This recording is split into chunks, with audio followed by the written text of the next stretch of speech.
ఉషా కిరణాలు తిమిర సంహరణాలు. ఈరోజు ముఖ్యాంశాలు.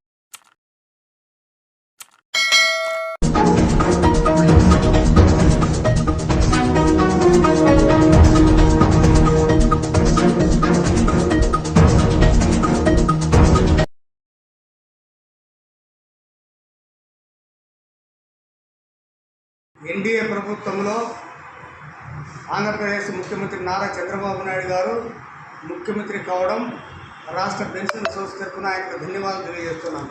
ముఖ్యంగా విశ్రాంతి ఉద్యోగులు ఎందుకు అనారోగ్యంతో వృద్ధాప్యంలో చాలా ఇబ్బంది పడుతున్నారు కాబట్టి దయచేసి 1వ తేదీన పెన్షన్లు వచ్చేదానికి చొరవ చూపాలని చెప్పేసి సవినయంగా కోరుతున్నాం. ఇంకొకటి విషయం ఏంటంటే గతంలో మాకు 200 నెలల డిఏ బకాయిలు ఉన్నాయి. అంటే ఒక్కొక్క పెన్షన్దారునికి దాదాపు 3 లక్షలు 3.5 లక్షలు పెండింగ్ ఉన్నాయి.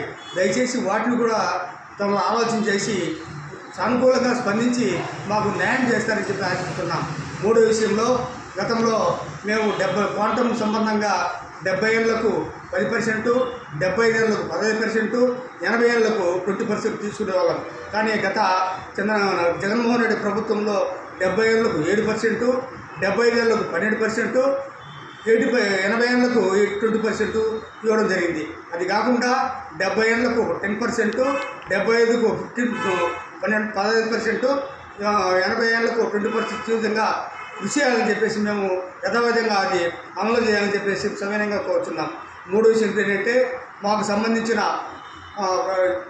హెల్త్ కార్డు విషయంలో కార్పొరేట్ కాలేజీలో కొన్ని హాస్పిటల్లో అలౌ చేయడం లేదు. దయచేసి అన్ని కార్పొరేట్ కళాశాలల్లో వైద్య కళాశాలలో విశ్రాంతి ఉద్యోగులకు న్యాయం చేసే విధంగా వాళ్ళ హెల్త్ కార్డును అలౌ చేసి వాళ్ళకు గుండె సంబంధంగా అయితేనేమి, కిడ్నీ సంబంధంగా అయితేనేమి, లివర్ సంబంధంగా ఏ సంబంధంగా అయితేనేమి వాళ్ళకు ట్రీట్మెంట్ ఇచ్చేదానికి అన్ని కార్పొరేట్ కాలేజీలకు మీరు ఉత్తర్వులు వేయాలని చెప్పేసి స్వతంగా కోరుతున్నాం.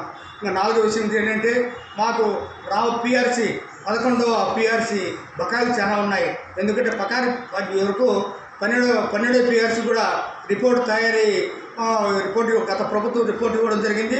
కానీ దాని సంబంధంగా ఇప్పుడు 12వ పిఆర్సీకి మేము ముఖ్యంగా అడుగుతున్నాం. ఎందుకంటే పిఆర్సీ లేట్ అయినా కానీ అయ్యారు తప్పకుండా ఇచ్చి విశ్రాంతి ఉద్యోగులను ఆదుకోవాలని చెప్పేసి మేము ప్రభుత్వాన్ని కోరుతున్నాం. ఎందుకంటే ఈరోజు విశ్రాంతి ఉద్యోగులు ముఖ్యంగా అనారోగ్యంతో అయితేనేమి, వృద్ధాప్యం అయితేనేమి హాస్పిటల్ తిరుగుతూ చాలా ఇబ్బందులు పడుతున్నాం. దయచేసి ఇటువంటి కార్యక్రమాలన్నింటినీ సమగ్రంగా మీరు ఆలోచన చేసి విశ్రాంతి ఉద్యోగులకు న్యాయం చేసే విధంగా మీరు కృషి చేస్తారని, ఆ విధంగా ఈ యొక్క విశ్రాంతి ఉద్యోగులకు మీరు న్యాయం చేసే మీ యొక్క రుణం ఎప్పుడు మేము మర్చిపోలేమని, ఆ విధంగా ముందుకు సాగుతారని చెప్పేసి మా నూతన ముఖ్యమంత్రి నారా చంద్రబాబు నాయుడు గారికి మేము సవినయంగా మనవి చేస్తున్నాం.